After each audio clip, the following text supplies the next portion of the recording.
சனி பகவானுடைய வக்ர காலம் உங்களுடைய ராசிக்கு என்ன செய்ய போகுது அப்படிங்கிறதான் நம்ம இன்றைக்கி பார்க்க போகிறோம். அதாவது சனி பகவானுடைய பெயர்ச்சி அப்படிங்கிறது எந்த அளவுக்கு முக்கியமோ அந்த அளவுக்கு சனி பகவானுடைய வக்ர காலம் அப்படிங்கிறதும் ரொம்ப ரொம்ப முக்கியம்.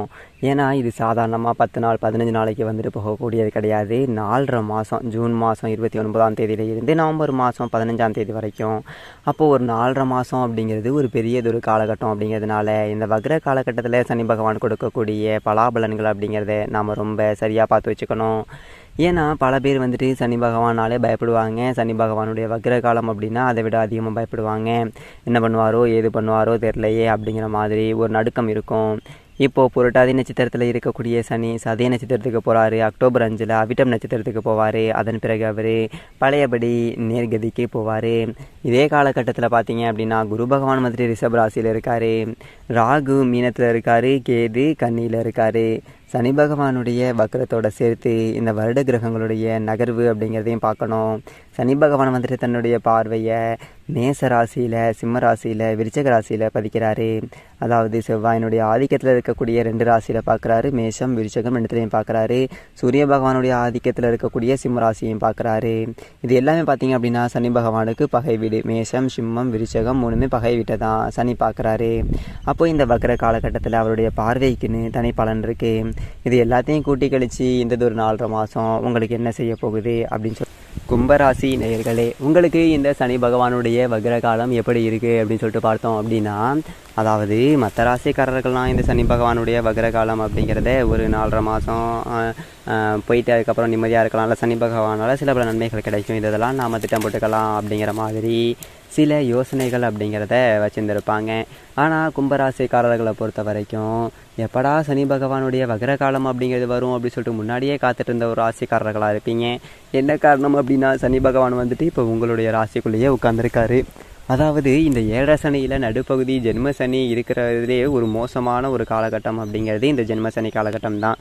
7.5 வருஷத்துலேயே பார்த்தீங்க அப்படின்னா விரயத்தில் இருக்க கூட பண விரயமாகும். இல்லை குடும்பஸ்தானத்தில் போகிற கொஞ்சம் அப்போ நல்லது செய்வார். ஆனால் அந்த மத்திய பகுதி இருக்க பார்த்தீங்களா ஜென்ம சனி என்ன செய்யும்? சனி அப்பா வச்சு தான் செய்யும் அப்படிங்கிறதெல்லாம் அவங்களுக்கு ஏற்கனவே தெரிஞ்சிருக்கும். ஏன்னா இப்போ நீங்கள் அனுபவிச்சுட்டு இருக்கீங்க. என்ன காரணம் அப்படின்னு கேட்டிங்க அப்படின்னா இந்த 7 சனி அப்படிங்கிறது ஒரு விரைய சனி. காசு பணத்தை விரயம் பண்ணிட்டு போயிடும். அது கூட நமக்கு திரும்ப சம்பாதிச்சிக்கலாம், போய்க்கலாம், வந்துக்கலாம் அப்படிங்கிற மாதிரி ஓடிடும். அது சில பேருக்கு சுப விரைய செலவு, பிள்ளைகளை கட்டி கொடுத்தேன், வீட்டை கட்டினேன், ஒரு நிலம் வாங்கினேன், இந்த மாதிரி சுப விரைய செலவுகளோடு ஓடிடும். இப்போ நடக்கிறவங்களுக்கெல்லாம் முதல் சுற்று நடக்கிறவங்களுக்கெல்லாம் கொஞ்சம் நாம் காசு செலவுப்படுறது போகிறதெல்லாம் நடக்கும். 2வது சுற்று நடக்கிறவங்களுக்கு சுப விரயமாக மாறிடும். ஆனால் இந்த ஜென்ம சனி இருக்குது பார்த்தீங்களா, அடிமடியிலே கையை வச்சிடும். ஒரு மனுஷனுக்கு ரொம்ப ரொம்ப முக்கியம் என்ன அப்படின்னு பார்த்தீங்க அப்படின்னா உடல் ஆரோக்கியம் அப்படிங்கிறது தான். ஜென்ம சனி அப்படிங்கிறவர் முதல்ல உடல் ஆரோக்கியத்தில் தான் பிடிப்பார். உங்களுடைய மனசே உடச்சிடுவார். என்னடா எது வந்தாலும் பரவாயில்ல, நம்ம பலமாக இருக்கோம், பார்த்துக்கலாம், மூட்டத்துக்கு கூட நம்மளால் பிழைக்க முடியும் அப்படின்னு சொல்லிட்டு நினைப்போம். பார்த்தீங்களா சில பேர் மேனேஜர் திட்டுவான், இந்த வேலைன்னா நான் வேறு வேலை இல்லையா, நான் மூட்டை தூக்கி கூட பிழைப்பேன் போயா அப்படின்னு சொல்லிட்டு வந்துடுவோம். பார்த்தீங்களா இப்போ மூட்டை கூட தூக்க முடியாது நம்மளால். அந்தளவுக்கு உடம்பு உடஞ்சி போயிடும். நல்லா பார்த்தீங்க அப்படின்னா சுறுசுறுப்பாக இருப்பாங்க. திடீர்னு தொப்பை போட்டு அப்படியே ஒரு படிக்கட்டு ஏறினா மூச்சு வாங்கும், வயிற்றில் புண்ணு வந்துடும், தொண்டையில் புண்ணு வந்துடும், அல்சரு, சாப்பிட்ற சாப்பாடு செரிக்காது. மேக்சிமம் இந்த 100க்கு 90 கும்பராசிக்காரர்கள்கிட்ட இந்த பிரச்சனை இருக்கும். வயிறு உப்புசம், கேஸு ப்ராப்ளம், தொண்டை எரிச்சல், அல்சர் பிரச்சனை அப்படிங்கிறது இருக்கும். அதனால் பார்த்தீங்க அப்படின்னா சாப்பிட்ற சாப்பாடே செரிக்காது. ஏதோ யானதிங்கிற மாதிரி இப்படி வெயிட்டு இப்படி வருது அப்படிங்கிற மாதிரி தான். ஒரு ஆசைப்பட்டதை தின்னுட முடியாது. சுவையாக இருக்கே அப்படின்னு சொல்லிட்டு கொஞ்சம் சேர்த்து சாப்பிட்டோம் அப்படின்னா செரிக்காது. குடுக்காலம் மறுக்காலம் ஓடிட்டு இருக்கணும், ஒரு மாத்திரையை வாங்கி போடணும். ஒரு கல்யாண காட்சிக்கு போகிறோம், எல்லாம் நிறையா பதார்த்தம் இருக்குது அப்படின்னு சொல்லிட்டு எட்டி பார்த்துட்டு இதை தின்னாலும் நமக்கு செரிக்காது அப்படிங்கிற மாதிரி கொஞ்சம் ரசத்தில் போட்டு கொஞ்சம் மோரில் போட்டு சாப்பிட்டுட்டு எந்திரிச்சு ஓடியாந்துட வேண்டியது தான். இப்படி தான் இருக்கும். அந்தளவுக்கு உடம்பை உருக்கியிருப்பார். அந்த உடம்பை உருக்குனார் பார்த்தீங்களா சனி, அது இனிமேல் சரியாயிடும். இந்த வக்ர காலம் அப்படிங்கிறது இதுதான். அதாவது சனியால் பாதிக்கப்பட்டவங்களுக்கு சனி பகவானே ஒரு விடுதலை கொடுக்குறாரு, ஒரு இடைக்கால நிவாரணம் கொடுக்குற மாதிரி தான். சரி இப்போ இந்த வாழ்க்கையில் இவ்வளோ கஷ்டத்தை பார்த்துட்டேன், இந்த ஒரு 4.5 மாதம் கொஞ்சம் முன்னுக்கு வந்துக்கப்போ பொழைச்சிக்கோ அப்படின்ட்டு. அப்போது உங்களுடைய உடல் பிரச்சனைகள் அப்படிங்கிறது சீக்கிரம் அதாவது அதை எப்படி சொல்ல, உடல் பிரச்சனை அப்படிங்கிறத தீர்த்துருவார் சனி பகவான் அந்த ஒரு காலகட்டத்தில். அந்த மாதிரி பார்த்தீங்க அப்படின்னா நம்ம அடுத்தவனுக்கு ஜாமீன் சொல்லி போட்டு பணம் வாங்கி ஏமாந்தது போனது வந்தது எல்லாமே நிறையா இருந்திருக்கும். நம்ம 10 ரூபா தின்னுருந்தா கூட சந்தோஷப்பட்டு இருந்திருக்கோம். ஆனால் இன்னொருத்தவனுக்கு கொடுத்து நான் மாட்டிக்கிட்டேன்டா அப்படிங்கிற மாதிரி இருந்திருக்கு. பார்த்தீங்களா அந்த மாதிரி வெளியில் கொடுத்து வராத பணம் அப்படிங்கிறது கொஞ்சம் பைசலாகும். அந்த மாதிரி தப்பான அவகாசம் அப்படிங்கிறது சில பேருக்கு இருக்கும். எப்படி சொல்கிறது, சில தேவையற்ற குடும்ப சூழல் சார்ந்த தவறான விவகாரங்கள், பொம்பளை விவகாரம், ஆம்பளை விவகாரம் எப்படி இருக்கும் பார்த்தீங்களா, அதுலேருந்து மீண்டு வரணும்னு நினைப்போம், ஆனால் மீண்டு வர முடியாத சூழல் இருந்திருக்கும். அதெல்லாம் இனிமேல் சரியாயிடும். இந்த கெட்ட பழக்க வழக்கம், கெட்ட சேர்க்கை, இதிலேருந்து கொஞ்சம் மீண்டு வந்துடுவீங்க. அதற்கான ஒரு வாய்ப்பு அப்படிங்கிறது இந்த ஒரு காலகட்டத்தில் பரிபூர்ணமாக கிடைக்கும். இந்த சனி பகவான் இருக்கார் பார்த்தீங்களா, அவருடைய பார்வை இருக்கே, அது ரொம்ப மோசமான ஒரு பார்வை. அந்த பார்வைக்கும் பார்த்தீங்க அப்படின்னா பலன் அப்படிங்கிறது இருக்குது. அந்த வகையில் பார்த்தோம் அப்படின்னா சனி பகவான் உங்களுடைய ராசிக்கு 3வது வீடாக இருக்கக்கூடிய மேச ராசியை பார்க்குறாரு, 7வது வீடாக இருக்கக்கூடிய சிம்ம ராசியை பார்க்குறாரு, 10வது வீடாக இருக்கக்கூடிய விருச்சிக ராசியை பார்க்குறாரு. அப்போ 3 சனி பகவான் பார்த்தாரு அப்படின்னா சகோதரர்களுக்குள்ள ஒரு பிணக்கை உருவாக்கி விட்டுவார். அண்ணன் தம்பி அடிச்சுக்கிட்டு தான் கிடக்கணும், ஒரு சொத்தை கூட பிரிச்சிக்க முடியாது, பங்காளிகள் வகையில் பிரச்சனை இருக்கும். இந்த மாதிரி இருந்தது எல்லாமே இதுக்கு மேலே மாறும். ஏன்னா சனி பகவானுக்கு கொஞ்சம் பார்வைக்கு பவர் குறையுது இல்லைங்களா. இப்போ அண்ணன் தம்பி கொஞ்சம் ஒத்துமையாக மாறிடுவீங்க. ஓரளவுக்கு சரி பரவாயில்ல, போ நம்ம அண்ணன் தம்பிக்குள்ளே சேர்ந்துட்டோம் அப்படிங்கிற மாதிரி ஒரு மன சந்தோஷம் அப்படிங்கிறத கொடுக்கும். 7வது வீடு களத்திர வீட்டில் சனி பகவானுடைய ஒரு பார்வை பதியுது அப்படிங்கும்போது மனைவிக்கு உடல் பிரச்சனை அப்படிங்கிறத கொடுத்துருவார். ஒரு ஆப்ரேஷன் பண்ணுற நிலைமையை கூட கொண்டு வந்து விட்டுருவார். கடந்த காலகட்டத்தில் நடந்துருக்கும். மனைவிக்கு உடம்பு சரியில்லை, ஒரு ஆப்ரேஷன் பண்ணுறோம், இல்லை மனைவி வீட்டில் யாருக்காவது ஒரு பிரச்சனை, அப்படி இல்லை அப்படின்னா மனைவிக்கு நமக்குமே சண்டை வந்து அடிக்கடி அவங்க பிரிஞ்சு போகிற ஒரு நிலைமை இதை கொடுத்துருந்துருப்பார்.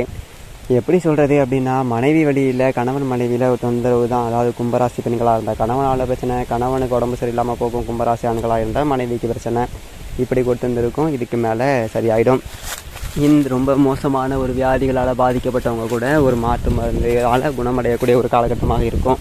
அந்த மாதிரி 10ஆம் வீட்டை பார்த்துடுறாரு. எந்த ஒரு தொழிலும் செய்யலை, செஞ்சாலும் அதில் ஒரு அமஞ்சலிக்கு பிரயோஜனம் இல்லை அப்படிங்கிற மாதிரி தான். பேசாமல் ஒரு 10 ரூபா முதலீடு போட்டு அதுலேயே ஒரு 5 ரூபா நட்டம் போட்டு 5 ரூபாயை மீட்டு எடுக்கிறதுக்கே அந்த 10 ரூபாயை வச்சுட்டு பொத்துனாப்பில் வீட்டிலே படுத்து கிடத்துக்கலாம்டா அப்படிங்கிற மாதிரி இருக்கும். 10 8ஆக்க படாத பாடுங்குவாங்கல்ல, அந்த மாதிரி தான் பட்டிருந்துருப்பீங்க. சொந்த தொழில் செஞ்சு விளங்கியே இருக்காது. சுய ஜாதகத்தில் சனி பலம் வலுவாக இருக்கிறவங்களுக்கே போட்ட காசு ஏதோ ஒரு 10 ரூபா வந்து நட்டம் இல்லை அப்படிங்கிற அளவுக்கு. ஆனால் மற்றபடி எல்லாத்துக்குமே நட்டம் தான். அதில் எந்த மாற்று கருத்தும் கிடையாது. தொழிலில் நாம் என்ன தான் இறங்கி உழைச்சி மாடாக உழைச்சாலும் ஓடா தேஞ்சாலும் ஒத்த ரூபாய்க்கு பிரயோஜனம் இல்லை அப்படிங்கிற நிலைமை இருந்தது இல்லைங்களா. இதுக்கு மேலே ஏதோ தொழிலில் ஒரு கூலி வேலைக்கு போனால் வர காசாவது வருதுடா, பரவாயில்ல, தொழில் லேசாக எந்திரிக்குது, மூடிட்டு போகலாம் அப்படி சொல்லிட்டு நான் கூட நினச்சேன். அப்படின்னு நினச்ச தொழில் கூட இப்போ 10 ரூபா வருமானம் கிடைக்கும். மறுபடியும் முதலீடு போட்டுறாதீங்க. ஏன்னா சனி வகர காலம்தான் இது, திரும்பவும் ஜென்ம சனியாக தான் இருப்பார். அதனால் முதலீடு பெரிய அளவில் போட வேணாம். ஒரு ஏதோ 10 ரூபா போட்டிருக்கீங்களா, அதை அப்படியே வச்சுக்கிட்டு ஒரு பாதுசாக ஓட்டிக்கிறது அப்படிங்கிறது ஒரு காலகட்டம் நல்லது. அதோட குரு பகவானுக்கு அப்படின்னு சொல்லிட்டு இந்த ஒரு காலகட்டத்தில் இருக்கக்கூடிய அமைப்பை நம்ம பார்க்கணும். குரு பகவான் எங்கே இருக்காருன்னு பார்த்தீங்க அப்படின்னா ராசிக்கு அர்த்தாசிரம ஸ்தானத்தில் 4வது வீட்டில். அப்போ குருவால் அந்த இடத்துல ஒரு 10 காசுக்கு பிரயோஜனம் அப்படிங்கிறது கிடையாது. கொஞ்சம் தாயாரோட உடல் ஆரோக்கியத்திலையும் நாம் கொஞ்சம் கவனமாக இருந்துக்கணும். அதே மாதிரி இந்த ஒரு காலகட்டத்தில் குடும்பஸ்தானத்தில் ராகு இருந்து சர்ப்பதோஷத்தில் நாம் குடும்பத்துக்குள்ளேயே கொடுத்துருந்துருப்பார். கடவுளை பார்த்தீங்க அப்படின்னா பாம்பு துரத்துது, பாம்பு கடிக்குது அப்படிங்கிற மாதிரி வீட்டில் இணை, அதாவது நமக்கு வருதோ இல்லையோ ஆனால் வீட்டில் இருக்கவங்களுக்கு வரும். அதனால் கொஞ்சம் கவனமாக இருந்துக்கோங்க. முடிஞ்சவங்க ஒரு காளகஸ்தி, திருநாகேஸ்வரம் அப்படி சொல்லிட்டு போயிட்டு வணங்கிட்டு வருது அப்படிங்கிறது ரொம்ப ரொம்ப நல்லது. குரு பகவானுடைய ஒரு பார்வை அப்படிங்கிறது பார்த்தீங்க அப்படின்னா உங்களுடைய ராசிக்கு 8வது வீட்டில் இருந்து 10வது வீட்டில் விழுகுது, 12வது வீட்டில் விழுகுது. இந்த 8ல் குரு பார்வை இருக்கும் பொழுது இந்த சர்ப்பதோஷம், கனவுல பாம்பு வரதெல்லாம் இதுக்கு மேலே வராது. கொஞ்சம் கவனமாக இருக்கணும். அது ஒன்றும் பிரச்சனை இல்லை, சரியாயிடும். 10ல் குரு பார்வை வருது. ஏற்கனவே சனியும் 10 பார்க்குறாரு, இப்போ குருவும் பார்க்குறாரு. அப்படிங்கிறதுனால பெரிய அளவில் நட்டம் அப்படிங்கிறதுல 10 ரூபா ஓடியாடுது. சின்ன சின்ன நட்டம் தான் நம்ம தாங்கிக்கிற ஒரு மாதிரி ஒரு தொழில் ஓடிடும். குரு பார்வை அப்படிங்கிறத கொஞ்சம் பேலன்ஸ் பண்ணி விட்டுரும். இப்போ சனிக்கு பார்வை பலம் குறையுது அப்படிங்கிறப்போ குரு பார்வையால் தொழில் நான் சொன்ன மாதிரி லேசாக எந்திரிச்சு நின்று ஒரு 10 ரூபா லாபத்தை கொடுக்கும். 12ல் மகரத்தில் குரு பார்வை விழுகுது. சுபவிரய செலவு செய்யலாம், கல்யாணம் பண்ணலாம், வீடு கட்டலாம், பிள்ளைகளுக்கு திருமணம் செய்கிற மாதிரி செஞ்சு வைக்கலாம், கோவிலுக்கு ஏதாவது நேர்த்தி கடன் இருக்கா செஞ்சு பார்த்துடலாம். இந்த மாதிரி சுபவிரய செலவுகள் என்னென்னலாம் உங்களால் செய்ய முடியுமோ அதெல்லாம் செஞ்சுக்கோங்க. தேவையில்லாத மருத்துவ செலவுகள் அப்படிங்கிறது குறைஞ்சிரும். மற்றபடி ஒவ்வொரு சனிக்கிழமைகளையும் மாமிச உணவுகள் அப்படிங்கிறத தொட்டு கூட பார்க்கக்கூடாது. சுத்தமான சைவ உணவு அப்படிங்கிறத தான் சாப்பிடணும். காலையில் குளித்து முழுகிட்டு விநாயக பெருமான் வழிபாடு செஞ்சுட்டு அனுமன் வழிபாடு நீங்கள் செய்யணும். அதே நேரத்தில் செவ்வாய்க்கிழமை ராகு கால நேரத்தில் துர்க்கைக்கு விளக்கு போடணும். எலும்பிச்சை விளக்கு போட்டால் நல்லது.